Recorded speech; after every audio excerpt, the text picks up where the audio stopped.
Continuaremos nuestra descripción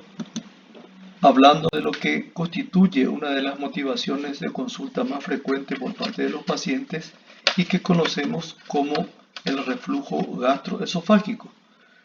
Con estas palabras estamos ya entendiendo de que el reflujo implicaría el retroceso o la pérdida de la progresión anterógrada que todo contenido digestivo debe tener, es decir, como llamamos comúnmente un desplazamiento retrógrado, una especie de subida, digamos así, de contramano del contenido digestivo en dirección opuesta a la que normalmente debe seguir el contenido digestivo. En este caso estaríamos hablando de que a partir del estómago,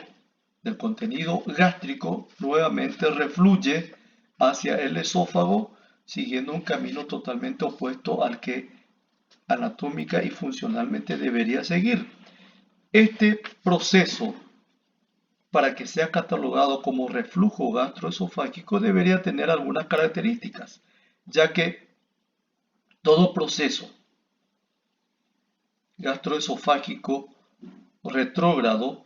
puede ser de aparición intermitente y totalmente inespecífica y sin ninguna consideración ni necesidad de considerarlo como una entidad anormal o como una disfunción anormal permanente en cualquier persona. Hasta el vómito se constituye en un reflujo gastroesofágico, pero por su característica ocasional y generalmente secundaria a alguna causa conocida, no puede ser catalogada no catalogándosele a ese paciente como portador de un reflujo gastroesofágico. Estaríamos hablando entonces de esta patología cuando ese proceso de retroceso del contenido gástrico nuevamente en forma retrógrada hacia el esófago se constituye en una presencia muy frecuente o prácticamente permanente. Así que más bien estaríamos nosotros buscando características de tipo clínico por el relato del paciente y tratar de que ese relato pueda quedar graficado como una entidad ya, digamos, francamente anormal por un mecanismo o por un método de examen imagenológico. Sabemos que la prueba digamos, de mayor garantía para certificar la presencia o no de reflujo gastroesofágico no tiene absolutamente nada que ver con ningún método de examen imagenológico conocido, sino que es la medición de la acidez que pueda existir en el segmento esofágico distal inferior, porque allí se halle presente restos o francamente la presencia activa, digamos, de contenido gástrico con su consiguiente componente ácido. Así que la detección de esa acidez esofágica que es totalmente anormal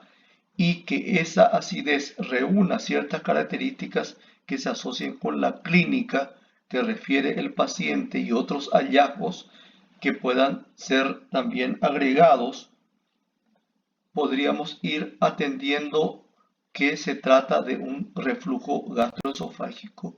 que sí debe requerir estudios imagenológicos agregados. Entre ellos constituye el estudio radiológico con medio de contraste varitado, el de mayor utilidad, el de más fácil acceso, el más inofensivo en cuanto a secuelas que pueda ocasionar el sulfato de bario utilizado como medio de contraste,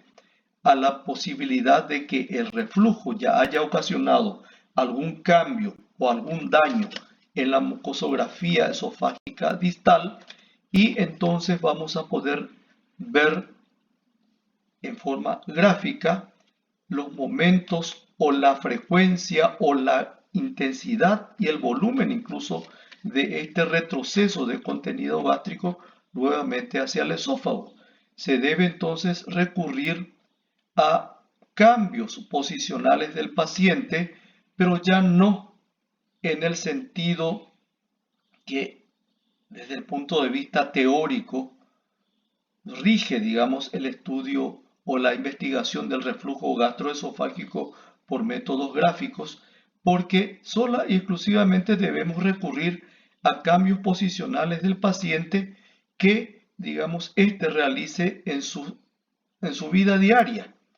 El hecho de recurrir a una posición de Trendelenburg, a una posición en flexión forzada, digamos así, la tentativa, digamos, eh, gimnástica de alcanzar con las manos, con los dedos, la punta del pie, etcétera, no son precisamente posiciones corporales habituales del paciente y es probable que en esas posiciones sí se produzca porque estamos, digamos, facilitando la posibilidad de un reflujo gastroesofágico que no sea precisamente de carácter permanente, sino que ocasionado por ese cambio postural exagerado. Así que estaríamos recurriendo a cambios posicionales del paciente de manera a tener la certeza de que se produce ese retroceso gastroesofágico con las consiguientes manifestaciones que podría o que de hecho trae asociado la presencia del contenido ácido del estómago hacia una mucosa que no está preparada para tolerar a esta acidez del contenido gástrico. Tendríamos entonces que buscar causas, no solamente la presencia o no de este retroceso de contenido gástrico nuevamente hacia el esófago, sino la posibilidad de que esto se encuentre asociado con otras patologías regionales. Así que estaríamos nosotros descartando principalmente la posibilidad de que se trate de un proceso puramente gástrico como primario y que secundariamente vaya pasando a través del cardias e invadiendo a la región inferior del ducto esofágico. Estaríamos entonces hablando de los procesos neoplásicos de tipo del fundus gástrico con invasión retrógrada hacia el esófago. También deberíamos utilizar todo lo que esté al alcance de métodos de diagnóstico para diferenciar el reflujo gastroesofágico de lo que hace un rato mencionamos sobre la patología que conocemos como acalasia, es decir, que solamente sea un movimiento, digamos, retrógrado del contenido esofágico supracardial por ondas peristálticas presentes, atípicas o de la naturaleza que fueren y que habíamos visto que puede terminar hasta la eliminación por boca del contenido gástrico, esofágico retenido o, lo peor del caso, que parte de este reflujo puramente esofágico en su naturaleza ingrese al tracto respiratorio. Así que, hechas estas aclaraciones y certificaciones, digamos, imagenológicas, deberíamos atender a otro detalle de mucho mayor gravedad que viene asociado a este reflujo gastroesofágico cuando su permanencia es ya prolongada en el tiempo. Y ahí estaríamos hablando del capítulo de las esofagitis. Este capítulo de esofagitis ya consta de varias modalidades, digamos, algunas de las cuales sí son independientes del reflujo y otras tienen mucha correlación con este trastorno de la progresión anterograda del contenido digestivo que constituye el reflujo.